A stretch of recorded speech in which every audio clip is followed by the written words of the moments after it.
Kandikattu Jagadish Tirupati bar అసోసియేషన్లో ఒక ప్రముఖ వ్యక్తి. ఆయన్ని అజాతశత్రువు అంటే బాగుంటుందేమో. శ్రీ జగదీష్ గారు 1988లో న్యాయవాద వృత్తిని ప్రారంభించినప్పటి నుండి అంటే సుమారు 31 సంవత్సరాలలో ఆయన అభిమానించిన వ్యక్తి అంటూ ఉండరు. మృదు స్వభావి. ఆయనకున్న ప్రత్యేకత ఏంటంటే ఒక సీనియర్ న్యాయవాదికి ఎంత విలువ ఇస్తారో ఒక జూనియర్ న్యాయవాది పట్ల అంతే గౌరవాన్ని ఒక వ్యక్తి శ్రీ జగదీష్ గారు. న్యాయవాద వృత్తిని దైవంగా భావించే ఇతను సంగీతం పట్ల అంతే మమకారాన్ని పెంచుకున్నాడు. కాస్త వెనక్కెళ్ళి తన గతాన్ని ఒకసారి పరిశీలిస్తే శ్రీ జగదీష్ గారి తాతగారు కేవి సుబ్రహ్మణ్యం గారు ఉపాధ్యాయ వృత్తిలో మంచి పేరు తెచ్చుకున్నవాడు. ఒకప్పటి భారతదేశ రాష్ట్రపతి అయిన డాక్టర్ రాజేంద్ర ప్రసాద్ గారి దగ్గర ఉత్తమ ఉపాధ్యాయుడు అవార్డు అందుకున్న మహనీయుడు. కేవి సుబ్రహ్మణ్యం గారు శ్రీ త్యాగరాజస్వామి ట్రస్టును స్థాపించి త్యాగరాజస్వామి ఉత్సవాలను నిర్వహించడానికి వీధి వీధి తిరిగి భిక్షమెత్తి త్యాగరాజస్వామి ట్రస్టుకు అభివృద్ధికి ఎంతో కృషి చేశాడు. కేవి సుబ్రహ్మణ్యం గారు కుమారుడైన మన జగదీష్ గారి తండ్రి కె హరిహర్రావు గారు కూడాను టీటీడీ డిప్యూటీ ఈవోగా రిటైర్డ్ అయ్యారు. హరిహర్రావు గారికి గాన గంధర్వుడైన శ్రీ ఘంటసాల గారితో సత్సంబంధాలు ఉండేవి. ఆయన మన మధ్య లేకపోయినప్పటికీ ప్రఖ్యాత నటుడు అక్కినేని నాగేశ్వరరావు గారితోనూ అలనాటి ప్రముఖ హాస్య నటుడు రమణారెడ్డి గారితోనూ ఒకప్పటి ప్రముఖ మ్యూజిక్ డైరెక్టర్ సాలూరు రాజేశ్వరరావు గారితోనూ విడదీయరాని బంధం ఉండేది. జగదీష్ తండ్రి గారు హరిహర్రావు గారు తెనాలి రామకృష్ణ, కుమ్మరి మొల్ల, శ్రీకాళహస్తీశ్వర మహత్యం మొదలగు ఎన్నో నాటకాలు వేసి మెప్పించాడు. ముఖ్యంగా ఒకప్పటి ప్రఖ్యాత నటుడైన ఎస్వి రంగారావు రామకృష్ణ నటించిన యశోద కృష్ణ సినిమాలో తన గాత్రాన్ని అందించి అబ్బురపరిచాడు. సూపర్ స్టార్ కృష్ణ నటించిన నిండు కుటుంబం సినిమాలో పాటలు పాడి తన ప్రాశస్త్యాన్ని నిలుపుకున్నాడు శ్రీ హరిహర్రావు. 1973-74 మధ్య తిరుమలలో ఒక గొప్ప సదస్సు నిర్వహించారు. ఆ సదస్సులో సాలూరు రాజేశ్వరరావు గారితో కలిసి ఆర్కెస్ట్రా నిర్వహించి శ్రీవారి ఆశీస్సులు పొందాడు. అన్నమాచార్య కీర్తనలు, చందమామరావు అనే సంగీత కచేరీలు నిర్వహించి తన జీవితాన్ని సార్థకం చేసుకున్న వ్యక్తి హరిహర్రావు గారు. హరిహర్రావు సుభద్రమ్మల మానసపుత్రుడే మన జగదీష్ గారు. జగదీష్ గారికి 1990లో శ్రీ జయశ్రీ గారిని ధర్మపత్నిగా అతను స్వీకరించాడు. వీరికి ఒక కుమారుడు, ఒక కుమార్తె. ఇద్దరు ఇంజనీరింగ్ పూర్తి చేసి ఉద్యోగాల్లో స్థిరపడ్డారు. శ్రీ జగదీష్ గారికి సంగీతం పట్ల ఉన్న అభిమానం కొద్దీ టీటీడీ టెంపుల్స్ నందు, తిరుచానూరు అమ్మవారి దేవాలయాల నందు భక్తి కీర్తనలను, అన్నమాచార్య కీర్తనలను మరెన్నో పాడారు. ఇవి కాకుండా సుమారుగా 200 పాటలను పాడి తన ప్రత్యేకతను చాటుకున్నాడు శ్రీ జగదీష్ గారు. ముఖ్యమైన విషయం ఏంటంటే అన్నమాచార్యుని యొక్క కొన్ని కీర్తనలకు ఇతనే సొంతంగా మ్యూజిక్ డైరెక్ట్ చేసి ఆలపించడం. మన తిరుపతి బార్ అసోసియేషన్ నందు చాలా కార్యక్రమాల్లో మొదట ప్రార్థనా గీతాన్ని శ్రీ జగదీష్ గారే పాడడం గుర్తుంచుకోదగ్గ విషయం. ఈ రోజు వరకు కూడాను ప్రముఖ డైరెక్టర్ శ్రీ మ్యూజిక్ డైరెక్టర్ అయినటువంటి శ్రీ కోటి గారితోనూ సత్సంబంధాలు కొనసాగిస్తున్నారు. 1988లో న్యాయవాద వృత్తిని ప్రారంభించడానికి ఇతని గురువు గారైన అపర్ కోవిదుడు న్యాయశాస్త్రాన్ని అవపోసన చేసినటువంటి అనేక మంది న్యాయవాదులకు మార్గదర్శకుడు, తన న్యాయ విజ్ఞానాన్ని అనేక మంది జూనియర్స్కి పంచిన శ్రీ కె శ్రీధర్ గారి దగ్గర న్యాయ విజ్ఞానాన్ని అభ్యసించిన శ్రీ మన జగదీష్ గారు ఓవైపు న్యాయవాద వృత్తిని, మరోవైపు సంగీతాన్ని సమంగా చూసుకుంటూ కొనసాగిస్తున్నారు. ప్రస్తుతం మన బార్ అసోసియేషన్ నందు సభ్యులుగా కొనసాగడం మన అందరికీ ఎంతో ఆనందం. శ్రీ జగదీష్ గారికి సమకాలికులైనటువంటి వారు హేమచంద్రారెడ్డి గారు, ముక్కు సత్యవంతుడు గారు, బాలకృష్ణ నాయుడు గారు, రఘురామ్ గారు, శ్రీ రామచంద్రరాజు గారు, నిరంజన్ బాబ్జీ గారు, నాగరాజు గుప్తా గారు, రంగదొరయ్య గారు, ఎం నాగరాజు గారు, ఇలా చాలామంది ఇతనికి సమకాలికులు. జగదీష్ గారి తాత, తండ్రి వారసత్వ సంపద అయిన కళామ తల్లి సంగీత సరస్వతి యొక్క ఆశీర్వాదాలు ఆయనకి ఎల్లవేళలా ఉండాలని కోరుకుంటూ Devaraj advocate, Tirupati bar association.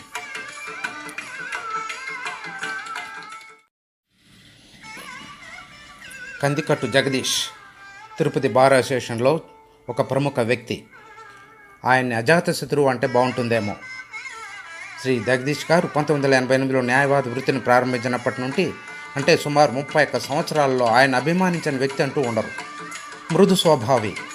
ఆయనకున్న ప్రత్యేకత ఏంటంటే ఒక సీనియర్ న్యాయవాదికి ఎంత విలువ ఇస్తారో ఒక జూనియర్ న్యాయవాది పట్ల అంతే గౌరవాన్ని ఒక వ్యక్తి శ్రీ జగదీష్ గారు. న్యాయవాద వృత్తిని దైవంగా భావించే ఇతను సంగీతం పట్ల అంతే మమకారాన్ని పెంచుకున్నాడు. కాస్త వెనక్కెళ్ళి తన గతాన్ని ఒకసారి పరిశీలిస్తే శ్రీ జగదీష్ గారి తాతగారు కేవి సుబ్రహ్మణ్యం గారు ఉపాధ్యాయ వృత్తిలో మంచి పేరు తెచ్చుకున్నవాడు. ఒకప్పటి భారతదేశ రాష్ట్రపతి అయిన డాక్టర్ రాజేంద్ర ప్రసాద్ గారి దగ్గర ఉత్తమ ఉపాధ్యాయుడు అవార్డు అందుకున్న మహనీయుడు. కేవి సుబ్రహ్మణ్యం గారు శ్రీ త్యాగరాజస్వామి ట్రస్టును స్థాపించి త్యాగరాజస్వామి ఉత్సవాలను నిర్వహించడానికి వీధి వీధి తిరిగి భిక్షమెత్తి త్యాగరాజస్వామి ట్రస్టుకు అభివృద్ధికి ఎంతో కృషి చేశాడు. కేవి సుబ్రహ్మణ్యం గారు కుమారుడైన మన జగదీష్ గారి తండ్రి కె హరిహర్రావు గారు కూడాను టీటీడీ డిప్యూటీ ఈవోగా రిటైర్డ్ అయ్యారు. హరిహర్రావు గారికి గాన గంధర్వుడైన శ్రీ ఘంటసాల గారితో సత్సంబంధాలు ఉండేవి. ఆయన మన మధ్య లేకపోయినప్పటికీ ప్రఖ్యాత నటుడు అక్కినేని నాగేశ్వరరావు గారితోనూ, అలనాటి ప్రముఖ హాస్య నటుడు రమణారెడ్డి గారితోనూ, ఒకప్పటి ప్రముఖ మ్యూజిక్ డైరెక్టర్ సాలూరు రాజేశ్వరరావు గారితోనూ విడదీయరాని బంధం ఉండేది. జగదీష్ తండ్రి గారు హరిహర్రావు గారు తెనాలి రామకృష్ణ, కుమ్మరి మొల్ల, శ్రీకాళహస్తీశ్వర మహత్యం మొదలగు ఎన్నో నాటకాలు వేసి మెప్పించాడు. ముఖ్యంగా ఒకప్పటి ప్రఖ్యాత నటుడైన ఎస్వి రంగారావు రామకృష్ణ నటించిన యశోద కృష్ణ సినిమాలో తన గాత్రాన్ని అందించి అబ్బురపరిచాడు. సూపర్ స్టార్ కృష్ణ నటించిన నిండు కుటుంబం సినిమాలో పాటలు పాడి తన ప్రాశస్త్యాన్ని నిలుపుకున్నాడు శ్రీ హరిహర్రావు. 1973-74 మధ్య తిరుమలలో ఒక గొప్ప సదస్సు నిర్వహించారు. ఆ సదస్సులో సాలూరు రాజేశ్వరరావు గారితో కలిసి ఆర్కెస్ట్రా నిర్వహించి శ్రీవారి ఆశీస్సులు పొందాడు. అన్నమాచార్య కీర్తనలు, చందమామరావు అనే సంగీత కచేరీలు నిర్వహించి తన జీవితాన్ని సార్థకం చేసుకున్న వ్యక్తి హరిహర్రావు గారు. హరిహర్రావు సుభద్రమ్మల మానసపుత్రుడే మన జగదీష్ గారు. జగదీష్ గారికి 1990లో శ్రీ జయశ్రీ గారిని ధర్మపత్నిగా అతను స్వీకరించాడు. వీరికి ఒక కుమారుడు, ఒక కుమార్తె. ఇద్దరు ఇంజనీరింగ్ పూర్తి చేసి ఉద్యోగాల్లో స్థిరపడ్డారు. శ్రీ జగదీష్ గారికి సంగీతం పట్ల ఉన్న అభిమానం కొద్దీ టీటీడీ టెంపుల్స్ నందు, తిరుచానూరు అమ్మవారి దేవాలయాల నందు భక్తి కీర్తనలను, అన్నమాచార్య కీర్తనలను మరెన్నో పాడారు. ఇవి కాకుండా సుమారుగా 200 పాటలను పాడి తన ప్రత్యేకతను చాటుకున్నాడు శ్రీ జగదీష్ గారు. ముఖ్యమైన విషయం ఏంటంటే అన్నమాచార్యుని యొక్క కొన్ని కీర్తనలకు ఇతనే సొంతంగా మ్యూజిక్ డైరెక్ట్ చేసి ఆలపించడం. మన తిరుపతి బార్ అసోసియేషన్ నందు చాలా కార్యక్రమాల్లో మొదట ప్రార్థనా గీతాన్ని శ్రీ జగదీష్ గారే పాడడం గుర్తుంచుకోదగ్గ విషయం. ఈ రోజు వరకు కూడాను ప్రముఖ డైరెక్టర్ శ్రీ మ్యూజిక్ డైరెక్టర్ అయినటువంటి శ్రీ కోటి గారితోనూ సత్సంబంధాలు కొనసాగిస్తున్నారు. 1988లో న్యాయవాద వృత్తిని ప్రారంభించడానికి ఇతని గురువు గారైన అప్పర్ కోవిదుడు న్యాయశాస్త్రాన్ని అవపోసన చేసినటువంటి అనేక మంది న్యాయవాదులకు మార్గదర్శకుడు, తన న్యాయ విజ్ఞానాన్ని అనేక మంది జూనియర్స్కి పంచిన శ్రీ కె శ్రీధర్ గారి దగ్గర న్యాయ విజ్ఞానాన్ని అభ్యసించిన శ్రీ మన జగదీష్ గారు ఓవైపు న్యాయవాద వృత్తిని, మరోవైపు సంగీతాన్ని సమంగా చూసుకుంటూ కొనసాగిస్తున్నారు. ప్రస్తుతం మన బార్ అసోసియేషన్ నందు సభ్యులుగా కొనసాగడం మన అందరికీ ఎంతో ఆనందం. శ్రీ జగదీష్ గారికి సమకాలికులైనటువంటి వారు హేమచంద్రారెడ్డి గారు, ముక్కు సత్యవంతుడు గారు, బాలకృష్ణ నాయుడు గారు, రఘురామ్ గారు, శ్రీ రామచంద్రరాజు గారు, నిరంజన్ బాబ్జీ గారు, నాగరాజు గుప్తా గారు, రంగదొరాయ్ గారు, ఎం నాగరాజు గారు, ఇలా చాలామంది ఇతనికి సమకాలికులు. జగదీష్ గారి తాత, తండ్రి వారసత్వ సంపద అయిన కళామ తల్లి సంగీత సరస్వతి యొక్క ఆశీర్వాదాలు ఆయనకి ఎల్లవేళలా ఉండాలని కోరుకుంటూ Devaraj advocate, Tirupati bar association.